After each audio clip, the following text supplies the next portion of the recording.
we're going to try to eliminate any doubt they have in their mind regarding those specific questions. Is there anything that you recommend people do before you come in? You talked about the knowledge Oh, thing. yeah, you bet. So before you come in, the day before, we definitely want you. And helping people that come in with anxiety, fear, concern, and doubt. Yeah. It's a beautiful way to walk people through that. Right. And they don't have to walk out of there complete necessarily thought. He did this. I had no inkling at all. I wanted him polygraphed so I can take this result to the medical board and get his job back. Anyway. Welcome to the Therapist Take. We are going to talk about how to adequately prepare for your polygraph exam, so don't go anywhere.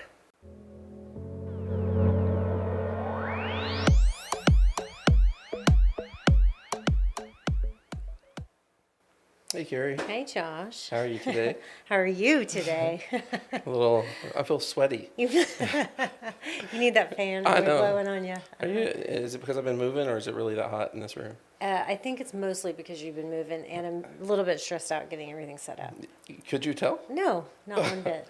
I felt like I was really masking my stress. I'm taking a guess. Like a good therapist, I was masking my anxiety. That's right. Instead of bringing it out and talking about it. Oof. Well, we have a great episode today. Excited to have our guests back, and I'm going to talk about our guests in just a second. So, but I want to cover the housekeeping things real quickly. Just remind everybody that if you're watching this on YouTube, please subscribe to our channel and hit the like button so that we can please those algorithms and our content can get out to more people, and especially this type of content, because this information I think is really helpful for people, especially that are doing betrayal trauma recovery and have a lot of questions about polygraphs. So, and if you're listening to this on the audio platforms, please stop what you're doing just for half a second, and it's getting shorter and shorter each time. If you know, it's like first it's like 2 seconds, and then a second. Now it's half a second. It takes to stop what you're doing and hit the 5 stars, and then go back to listening. And don't forget to check your show notes, especially when we re-upload these episodes. We'll re-upload it to YouTube after I edit it up and drop them on the podcast platforms.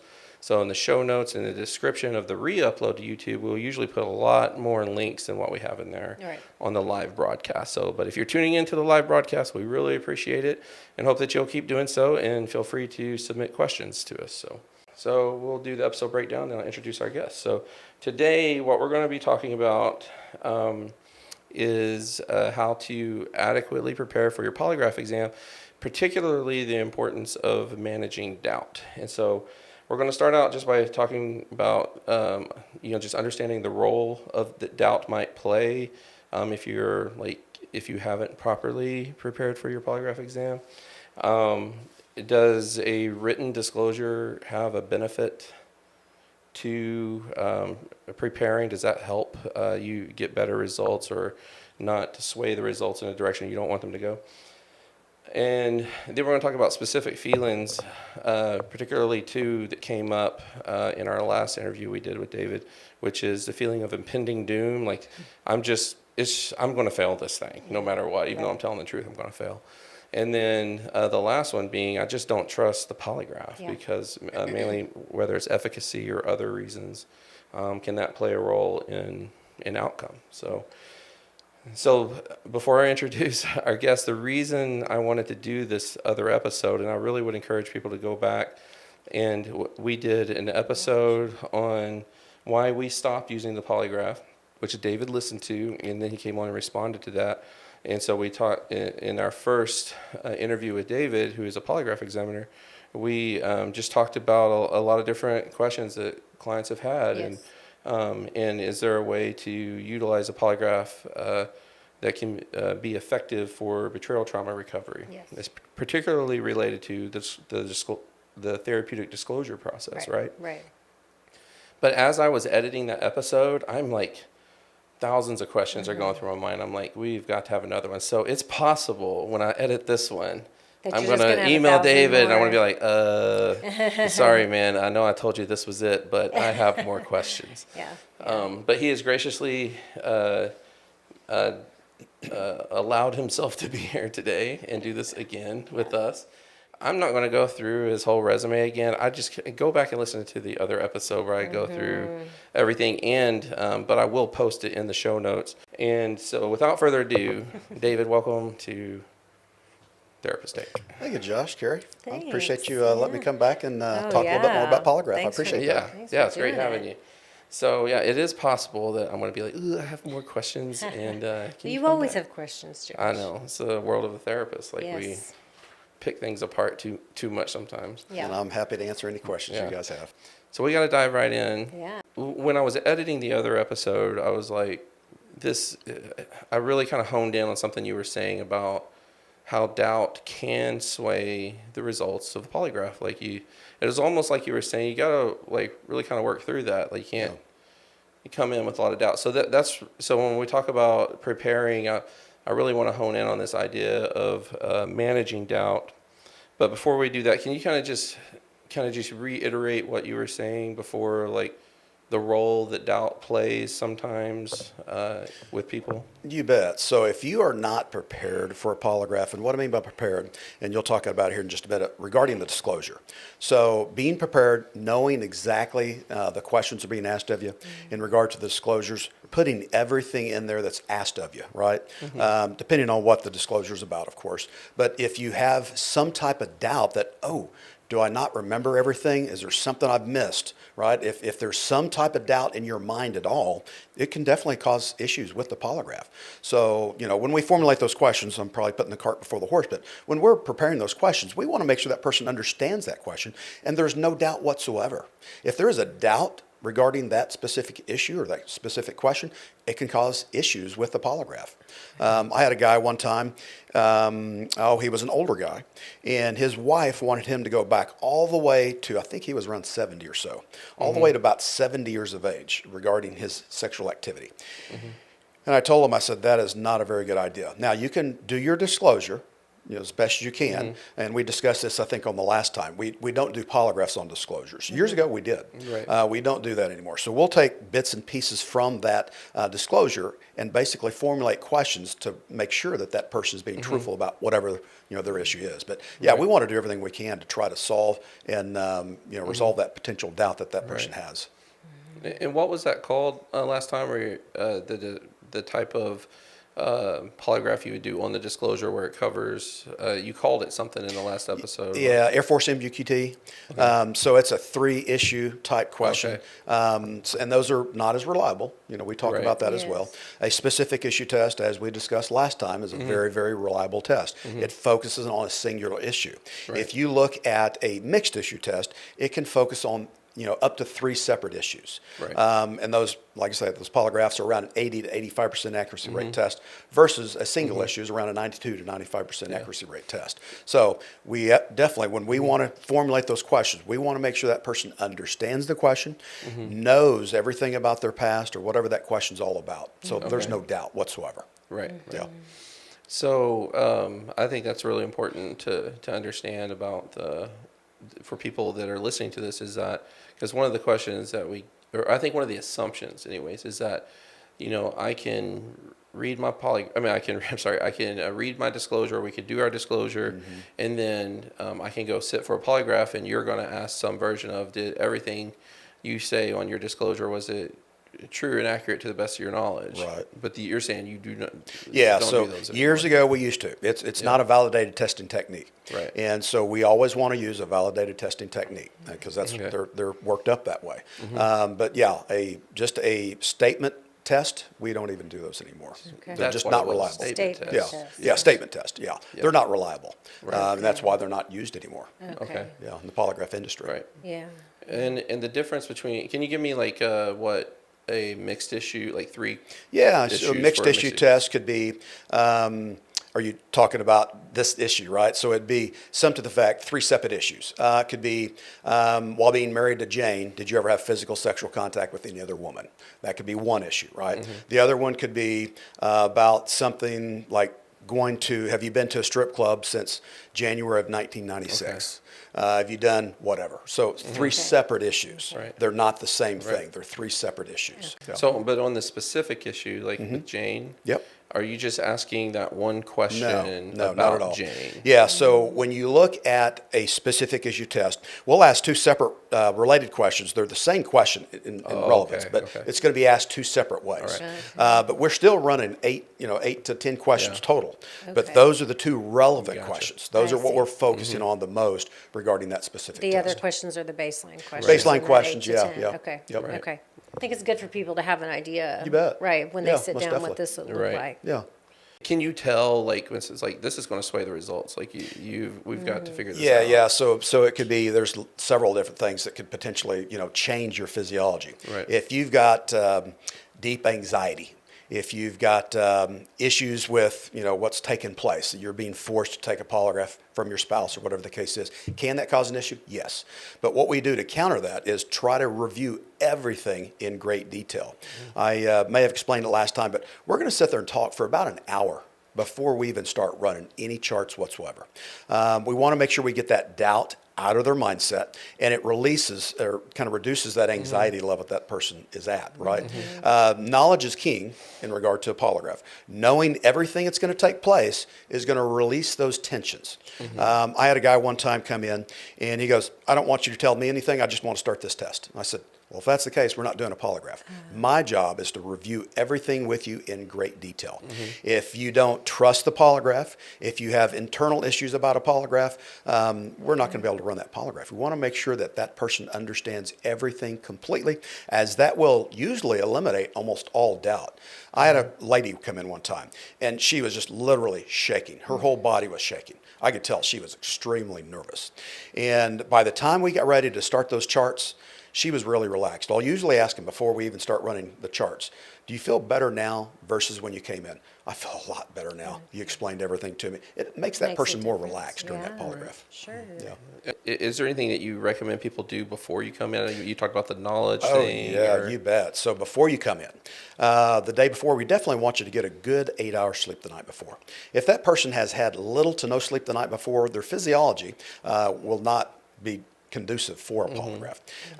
You stay on your main routine. If you eat breakfast in the morning, eat breakfast in the morning. If you take medications in the morning, take your medications in the morning. Don't go online and read about polygraph. There's a lot of misinformation online about polygraph, and unfortunately, that's what causes a lot of people's doubt regarding polygraph. But there's a lot of things that basically we'll make sure that person does before they even come in that morning. Right. Make sure that they good rest, eat something before they arrive. That way their stomach's not rumbling, those type of things. All those things we kind of discussed about preparing for a polygraph. Yeah. I might have been telling people to do the wrong thing. Why? What do you mean? Go online and I actually tell them to call the Polygraph Examiner, Yeah, that's ask what I was going to say. questions. Like, that's what we. You know, but I do put a lot of online resources. But it's kind of like the WebMD type thing. Like Yeah. when you're sick, like don't go on WebMD. No. Yeah, right, no. Like exactly. it all ends in death. Yeah. You know? Yeah, for Yeah. sure. And so Yeah. that's a good point to make. Here's the thing, okay, and I'm okay with spending a little time on this too, even though I don't have it really in my plan. Is something that Carrie and I were talking about after the last one is that when it comes to doubt, our clients, when they go through something like this, they don't know anything about anything. It's how they feel. You know, their whole world's been tipped Yeah. upside down. Right. It's like, and we were talking about, people that work in professions for 20 years that are questioning whether or not they're frauds Yeah. in their own profession that they, Right. and when they're very well equipped to do the thing that You bet. they do, and so like it just generates doubt on such a grand scale. Yeah. And to where clients that are talking to me about doing polygraph in the middle of like preparing their disclosures and things we'll say like, I don't think that happened, but it's like they can't even trust their own perception of reality. And this is very normal in our field. And so Yeah. do you see that as being, well, that could be a problem, sitting down for a polygraph if you're not trusting your perception of reality? Yeah.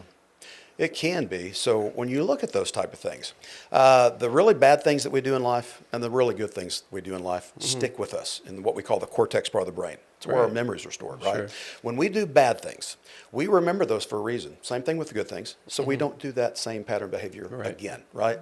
So when you look at a specific issue such as, while being married to Jane, did you ever have physical sexual contact, with another female? Something like that. When you look at that, a logical person is going to know if they either did or did not do that.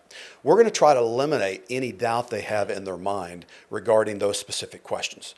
Now, there could be some, I'm not going to go into more graphic type questions, but when you look at some of the things that some people have done, like an example could be within the last 5 years, did you go to a strip club, right? Something like that. Usually, if they went to a strip club within the last 5 years, they're gonna know they did, right? So we want to strip any of that doubt that they potentially have in their mind before we even conduct that polygraph exam. Remember, we're going to be talking to them for about an hour before we even start running charts. So I've talked to people for an hour and a half before. We want to make sure we go over everything in very, very great detail. I want to give that person the benefit of the doubt and make sure they understand everything completely before we even start. I love that. Yeah, me too. If you listen to the first episode, you'd know that David has done a lot of polygraphs related to betrayal trauma. You know what a therapeutic disclosure is. You've probably read a few of them, back when they might have been, you were doing more statement tests or whatever, Right. But I would guess then that if a therapist is listening to this or a client that is considering doing a polygraph who's dealing with that level of doubt, I would think that you would probably suggest that the therapist really work with them to help get to that point of where, because you could be sending them leading sheep to slaughter. At that point, if you haven't helped eradicate that level of doubt, the type of doubt we're talking about. It does. It starts with a therapist, right? Especially in these instances. So if there is any doubt in that person's mind, you guys will try to eliminate any of that doubt before they come to me. And then when they come to me, I'll even squash that a little bit more than what you guys have already done so, right? We want to do everything they can. They understand those questions, and they'll know if they did or did not do whatever that question is. Right. They're going to know that. And I'll make sure they know that. If there is any doubt in my mind, I'll change that question to a certain extent where they know. It could be the length of time. Like I said, I had this one wife that wanted her husband polygraphed over all this sexual disclosure, going 60 years or so, and that person is not going to be able to remember everything they did. And it's not logical to run a polygraph that's going to go back 60 years. And you also want to make sure that that person hasn't had some kind of head trauma, bad car crash, something that could potentially they've lost some of their memory, right? So, at the very beginning, we go over medical disclosure anyway. We're going to talk about medications, illegal drugs, making sure you got at least 8 hours sleep the night before. We're going to go over all that. If there is something that would potentially affect the outcome of that polygraph, we won't do it. I mean, I make money doing polygraphs, but I would not do it because I want to make sure that polygraph is going to be suitable for that person. Right. Yeah, it doesn't serve anybody. No, it doesn't serve anybody's purpose. No. This kind of leads into our second point of the written disclosure. So I'm sure you've done polygraphs dealing with betrayal with people that probably haven't done any type of counseling, and people who've done a formal, a lot of work in recovery and done a written disclosure. Right. Do you think it's better to have done something like a written disclosure? Like, is it better for the brain to feel more certain about it? We're talking about eradicating doubt, right? Yeah. Is it better to have done that than to not have done anything like that? Yes. So this really gets you to think back all those years, or hopefully it's within 5 or 10 years, but you're going to think back to those points.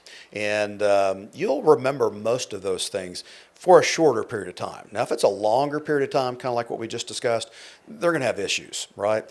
For a shorter period of time, they're going to be able to remember back, depending on what that question is, what that wife wants or what that husband wants out of that polygraph. Okay. Yeah. What you're doing is you're getting everything off your chest. Everything you did that you have so much remorse over, right?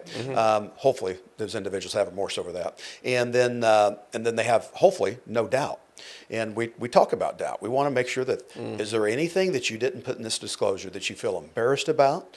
You feel that you just do not want to tell your wife because it's going to cause potential divorce? Is there anything at all that you've left out? And I'm doing everything I can to eliminate any of that doubt whatsoever.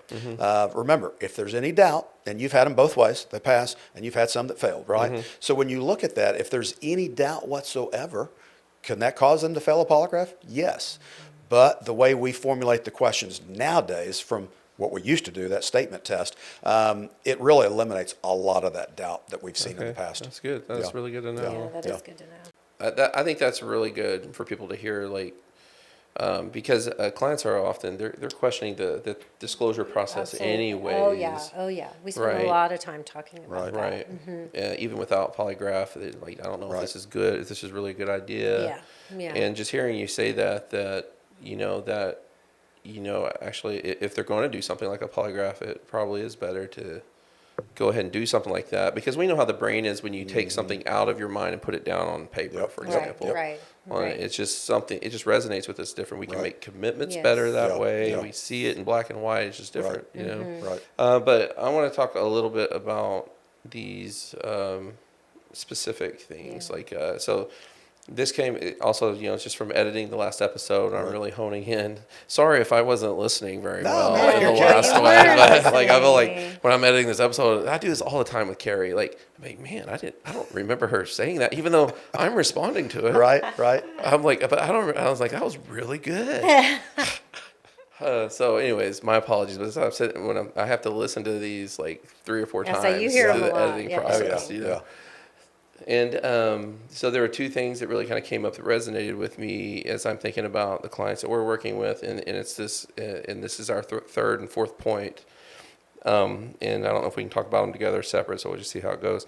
But the first one is the impending doom fear that people have, and I think this speaks a lot to just like when people say like story of my life, and I always tell people like that's a really important.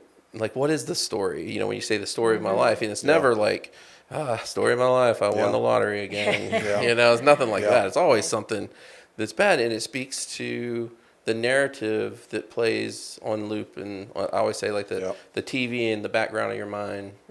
It's always playing on loop, and sometimes it's really loud.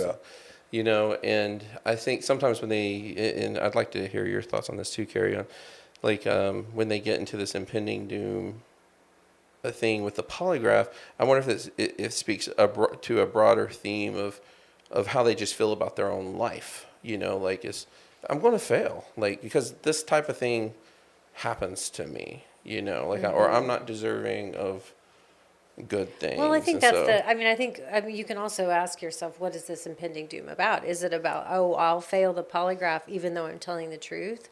Or is it still a part of, I'm trying to see if I can tell the whole truth, or can I still not tell the whole truth? Like, I think it's a complex, that sense of impending doom, I guess I would say, is layered, right? And then I also think another one is, when I finally tell the truth, there's no way that my partner will forgive me or accept me or repair things with me. So I think when you say impending doom, it's like, well, is it this? And it's probably for a lot of people, all of those things, right? Yeah, I think you hit the nail on the head. So when you look at somebody that comes in, and they may have that issue in their head, impending doom. If I tell my wife this, what I actually did, this could be the end of us, right? It could be, my wife says, if I've done some of these things, we're getting a divorce. And then he doesn't want to disclose that. Or she, right? We get both sides. But yeah, that impending doom could cause an issue. Again, I'll kind of go back to this one. So I had a guy that came in one day, and his wife was in the lobby. We don't even let them come together anymore, but we used to years ago. They wouldn't be in the same room, but one would sit in the lobby and the other one would take the test, and we'd come in, provide the results. But he failed the polygraph. And when I talked to him about it, I said, tell me what's going on here. I mean, you're obviously thinking about something. And typically I'll show them the charts, because we show them what we're looking at before we even start that polygraph. But he goes, well, she told me never to go to a strip club again, and I went last week. Failed the polygraph because he didn't disclose that. He didn't tell her, didn't tell me. And so, and he started crying, which a lot of them do. And his wife comes in. She was really upset, but she was about 4 months pregnant as well. So ironically that I bring this up, she sent an email to me about 2 months ago. They're still together. He's doing really, really good. Hopefully you get feedback sometimes from your clients, but I don't get a lot of those. But it was just really, really nice to see that this person, they resolved their issues. He has changed everything that he did, all the bad things. He hasn't done any of those. And they're living a really, really good life together. So, yeah. really good. Nice. But yeah, that doom and, those doubts can cause issues. Yeah. Yeah. Yeah. I think also too on our side of things, like what we have to determine is well, what does it mean? Is it sometimes it could be a form of gaslighting, That's right. Yeah. or like it's their defense mechanism. Yeah. For example, like if I'm just like, if I say, well, I'm just going to fail, and then what am I doing? I'm just in case I do, I can now Already turn said around it. and say I've Yeah. already said, Yeah, I told you I true. was going to fail those True. things, right? Yeah. And Yeah. so, and that's for us to work through It with is, people. of But I was course. but in terms of like, sending them to you with a sense of impending doom, I don't know Right. if that would be a good idea. It's something that, But there's no way to eliminate this. well, not completely, Right. yeah, I mean, for it's, sure. Yeah.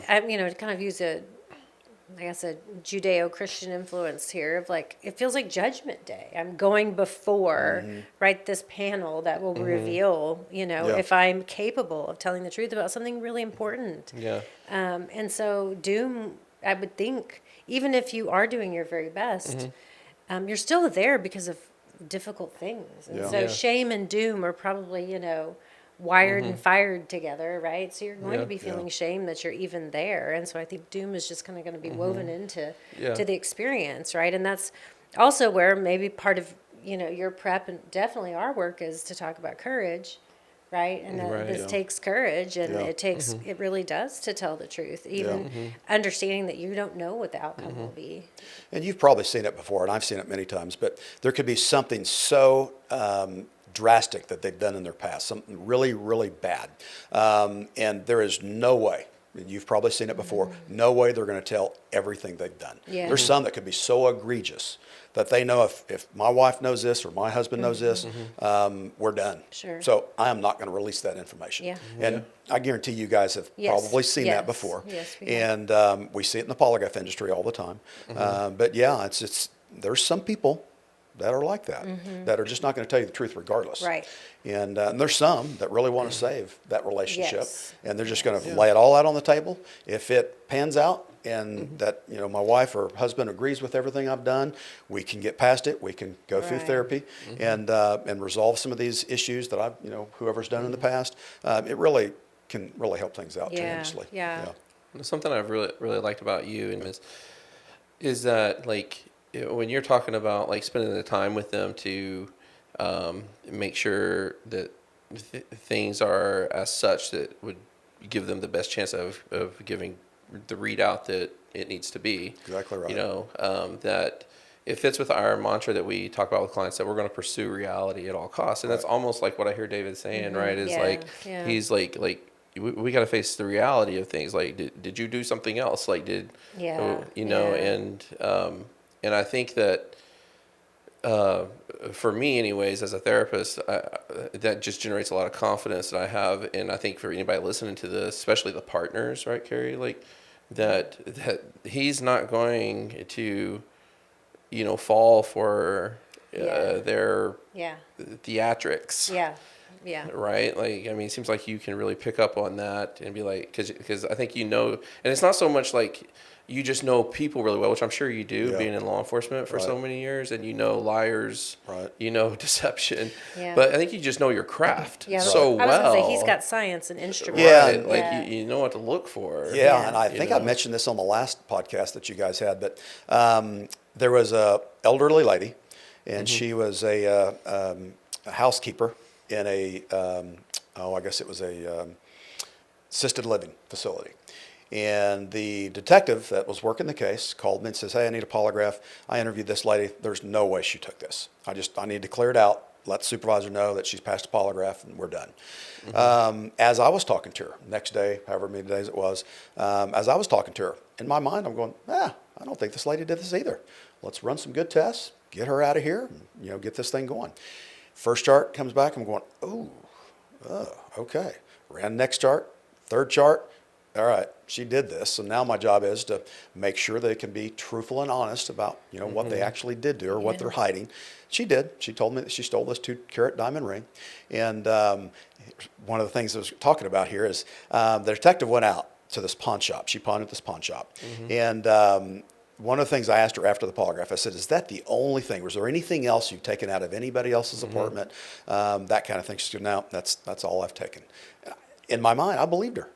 I should have run another test, but the detective went out and went to the pawn shop. The ring was already gone, but she had like 15 other pawn tickets. Oh, wow. She had been stealing stuff at that facility for a long time. Right. And we didn't even know. Wow. And so we at least had copies of what basically was stolen. They went back to the manager of that place, and they found these other people, these other victims, right? And but anyway, That's why your craft exactly, helped you right, there. right. Well, it's all about science, is Yes, what you were right. talking about. And I don't want to deter too much, but Malcolm Gladwell, in his book, he did a book, The Bomber Mafia. It's not that one. It's one right before that. I think it's called Talking to Strangers. Right. He has a chapter in there that I think he released on his podcast called The Queen of Cuba. And it's, I don't know if you remember this. I don't remember that. I first learned about this through this chapter, but someone in law enforcement might have heard of this. But I didn't know there was there's a DIA, like a CIA. There's a DIA. I didn't know that in law enforcement. And this DIA, there was this officer was a double agent with in Cuba and in America. This is like late 90s, early 2000s. And they suspected her like in 95 or something, and then cleared her or something like that. I'm probably butchering it. And then later on suspected her again. And the law enforcement officers are like really feeling like foolish. Yeah. Like, cause like she wasn't like being super, she was hiding in plain sight. And there's a lot of things that now when they look back on it, they can see it. Sure. Right. And what he was talking about in this chapter is like, we are hardwired to trust people. Right. I mean, can you imagine walking around, and I know law enforcement probably deal with this to a different degree, but I still think even law enforcement still have to naturally trust people to an extent, right? Because nobody can walk around just not trusting anyone. Anyone all the time. In every setting. Like any given person is going to hurt me. Now I think because of your guys' jobs, you have to not trust to a certain degree, but there's still a part of you that's still walking around trusting. Oh yeah. And I think that's a great example of that. Is like you believed her, right? Yeah. Because we're hardwired to believe people. Yeah. It's almost like people have committed murder, maybe multiple murders, right? Yeah. And does that person look like a killer, right? No, nobody would have ever suspected that person had done something like that, right? He was a deacon in church. We're talking Kansas City, right? Deacon in church, this, that, and the other. Nobody's ever showed anything, or he didn't show any signs that he would have done anything like that. Right. And next thing you know, all this information comes out after the investigation, and like, oh my gosh, I didn't see any of those signs. So it's looking at somebody, you can't tell who that person is. Yeah, it's true. Yeah, I'll make sure to put for people listening or watching this, put a link in the description or in the show notes about that with that Malcolm Gladwell episode. It's a really great listen. But anyways, let's do the last point just real quickly. I think we probably are just going to touch on this one a little bit because I think we answered it with the second one. But okay, so the doubt that can be generated through someone just not trusting polygraphs because of efficacy mainly is the thing that we hear is like the reliability factor or so. Whether let's just say that they know all the science, they know about mixed issues versus specific issues, and they're going to do a specific issue, and they're just like, I just don't trust them. Right. Is that going to affect outcome? Yeah. Can it? It can. Yeah.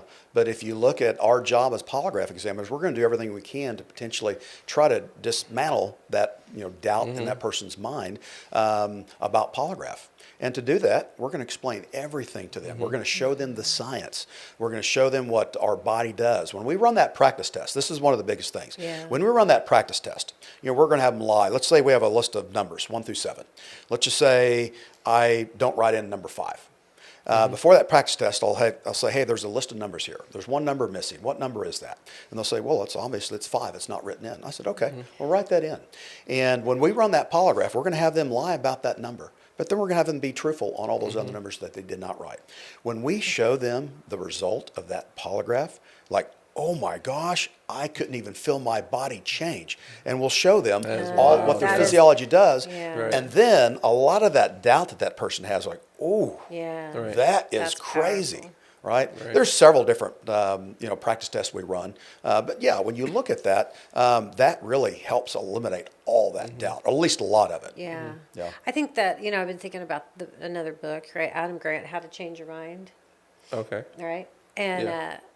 of course, I'm going to summarize tons of research, so you're going to lose a lot in the synthesis of this. But it's the idea that you can't just change your thoughts; you have to change your heart, and that's usually through experience. So Right. I'm thinking, as you're talking about, it's not just that you hand people, here, read these articles, right? yeah. Or here, Oh, read yeah. these summaries. It's that you have people sit through that experience. Right. And when you just said, oh my gosh, I didn't even know my body did that. Exactly. That changes the heart, the mind, because their body Yeah. went through that experience. And Yeah. so I think that you're even being, as we would use the term, Josh, experiential, Yeah. right? And helping people that come in with anxiety, fear, concern, and doubt. Yeah. It's a beautiful way to walk people through that. Right. And they don't have to walk out of there complete necessarily bought into polygraph as, the end all be all. Right, right. But they definitely, I would imagine, can't walk out of there thinking of it the same way that they did when they started. Yeah, I'll give you another example. So I had an attorney call me. She had a client. She represented doctors in front of the medical board. And he had been popped using drugs, right? We won't say which drug, but he was popped using drugs. He was tested, drug test, and that showed he was using this specific drug. And so she goes, I don't think he used it. He was saying he went to Vegas. He might have touched it, transdermal effect. Okay. I said, okay, yeah, we can run a polygraph on him. You bet. This guy was a very, very smart guy. He's a doctor, right? You can't be a doctor if you're not very smart. Sure. And he came in, and after I ran his test, he ended up failing. And I said, you're a very smart individual, and you know physiology. You know what your body does and what your body doesn't do. How did you think you could come in here and pass a polygraph? And he goes, I didn't understand it the way you explained it to me, number one. And I realize now that our body does things sometimes us as doctors don't understand. And he finally admitted to me that he used that drug. Had his attorney come in. Of course, she was in the lobby. Had her attorney come in, and I said, I'm going to have you tell her kind of what's going on. And she was just like stunned. She was shocked. She goes, I didn't think he did this. I had no inkling at all. I wanted him polygraphed so I can take this result to the medical board and get his job back. Anyway, it's even doctors. So it's crazy. I mean, and that's one of the things that we're working with people on. I call it it's a house of cards way of thinking. So like, and I think we're all like this to some degree, like that. As we launch into our adult lives from our childhood, that we don't realize that the rules that are governing our lives are kind of leaning on each other like a house of cards. The way it works, everything has to lean on each other. And then one thing gets challenged. And I usually say it's the thing you thought would never happen happens. Right. And then the whole thing collapses. And you're tasked with, that's why so much doubt, right? Because I'm tasked with trying to determine what are going to be the rules that govern my life? How am I going to understand this world differently? And it takes something like, I didn't know he was capable of using that drug, and now I'm rethinking everything, right? Right. And that's kind of what we help people do. Before I have one more question for you about this, but I wanted to ask you that the book you mentioned, is it Think Again, or is it? Or maybe it's Think Again. Maybe the subtitle is. Okay, so I was like, did you write another book? Because I am a big Adam Grant fan, and I want to read this book. So you're probably maybe talking it's about the one before Think Again. I can't. Now you see. Now I'm thinking too well, much. send it to me, and I'll make sure to also put that in I'll the make show sure. notes. Maybe it's that. If you ever get a chance to read Adam Grant stuff, it's super. I definitely think you would like the Think Again. Yeah. All right, That's good. But so one more thing about the efficacy question, like, do you get the impression though when people come in and they're really challenging you on it that it goes back to kind of the same thing with impending doom, like it's a defense mechanism, like they just don't want to believe it because it might not look good for them. Right. Yeah. And you said it a while ago, is if I keep on bringing it up, I don't trust this, I'm going to fail. And the next thing you know, somebody fails. See, I told you, I failed. And so, yeah, we see that all the time. Right. Yeah. Right. I was watching a movie the other day. I love legal thrillers and crime dramas and stuff like that. And I was watching, it was a television show, and they were having to sit for a polygraph. And I was like coming to your defense. I was like, Right. so the polygraph examiner is there, but then it's just like random people are asking questions. Like, that's not how it would go. Like, you could do that. David would be so disappointed I in know. these law enforcement officers doing it. Yeah. So I we tell you. we should keep task of who's more portrayed poorly in the media, therapists or Right, I polygraph know, right? examiners, Yeah. because we don't get a fair shake. Yeah, I would say we're on the especially, same. we're so unethical on We're TV. so unethical on TV. That's one of the things I tell the clients that when they come in. I said, what you've seen on TV is not a true replication Yeah. of polygraph. Yeah. I'm going to show you, and I'm going to talk to you Yeah. everything about what's going to take place today. Yeah. And you're going to see it's going to be a little bit different Right. than what you see on TV. Yeah. Yeah. Yeah. Yeah. But if you see this on your TV, this is This is Yeah. actually Yeah. Yeah. trust this. Yeah. Right. Exactly. Exactly. Well, I do. Thank you for sitting down and going through this. I do think this really kind of rounds out Yeah. our series to help, provide accurate information for people that are interested in doing the polygraph.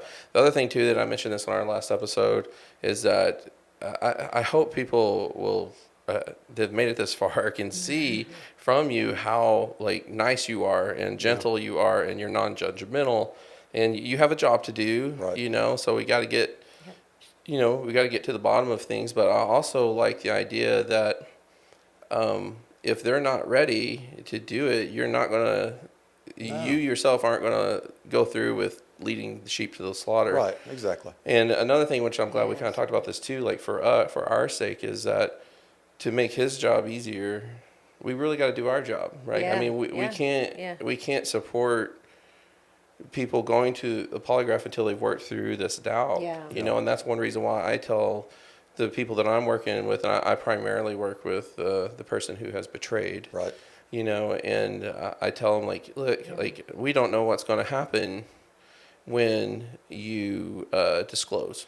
We don't know what's going to happen. Right. And so for this to be effective, you have to make it about you and what's good for you. Yes. And if you can't figure out how to make this disclosure process a good thing for you, this truth-telling event Right. as being good for me to do, Yeah.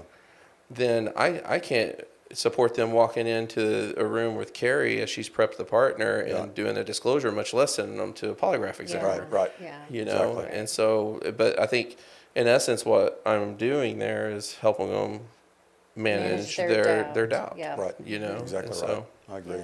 yeah. Well, thank you again for being here. I'm you. glad we Appreciate got to it. do it. I appreciate it so much. I Thank don't you want to so much. say with certainty that I'm not going to ask you back. And I don't have a problem if you do. Okay. Aw, good. That's good. That is good. I hope the information is beneficial for you and Oh. and individuals watching the podcast and Yes. and online. And Yeah. Anyway, yeah. Now I've already had people tell me if they've Oh, great. watched Yeah. it and rewatched it. Perfect. Yeah. I like it. Yeah. And I so like it. yeah, it's good. Yeah. All right. Well, appreciate everybody who has tuned in and has supported our channel. Don't forget to subscribe to our YouTube channel, and if you're listening to this on the audio platforms and you've made it all the way through without giving us a 5-star review, now's the time to do it. Give us that 5-star review. It really helps the algorithms, and we will see you back next time.